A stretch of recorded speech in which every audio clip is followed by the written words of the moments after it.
Essentially, it's about going for a bushwalk.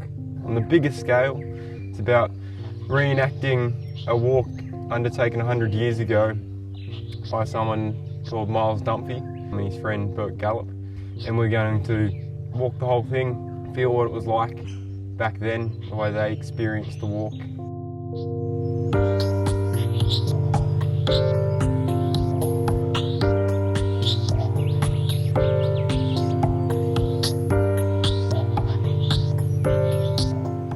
Their original walk did take 3 weeks. We did it in 11 days, so it was a bit shorter. I'm at university, we've only got a certain amount of time off at this time of the year, so we had to compress it down. They were long days, big days, hard days, but they were just as hard in a way as what they experienced in 1914 when they had no idea where they were going, when they had atrocious weather, you know, and they were using all the really heavy food.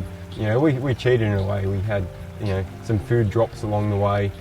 We had a bit more modern food. We still kept some of the older stuff, but they really did have it tough back then.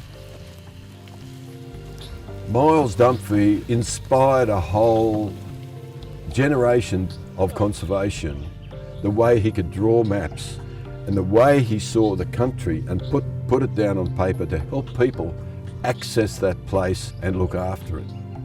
And he laid that foundation both in maps and the plan, especially for the Blue Mountains World Heritage Area, which we finally got 90 years later after he walked this country.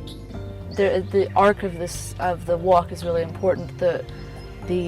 From the oldest Aboriginal history of experiencing the land as part of yourself, and then the Miles Dunphys and Bert Gallup aspect and their meticulous scientific connection with the land, then into the future, this inspiring the new generation.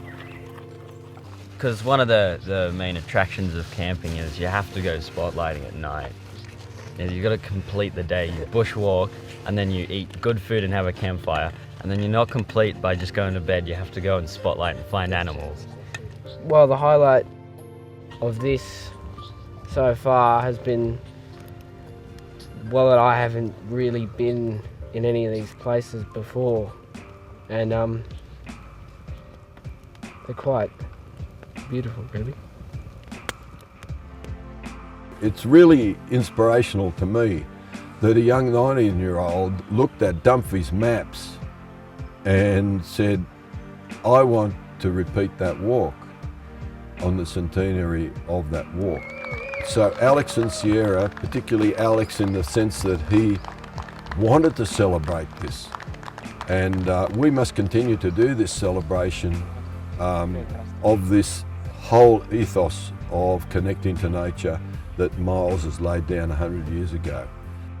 The older walkers, we feel now, the baton, the walking stick has actually passed over to the new generation, but we're not going to let it go either, and we'll walk with them.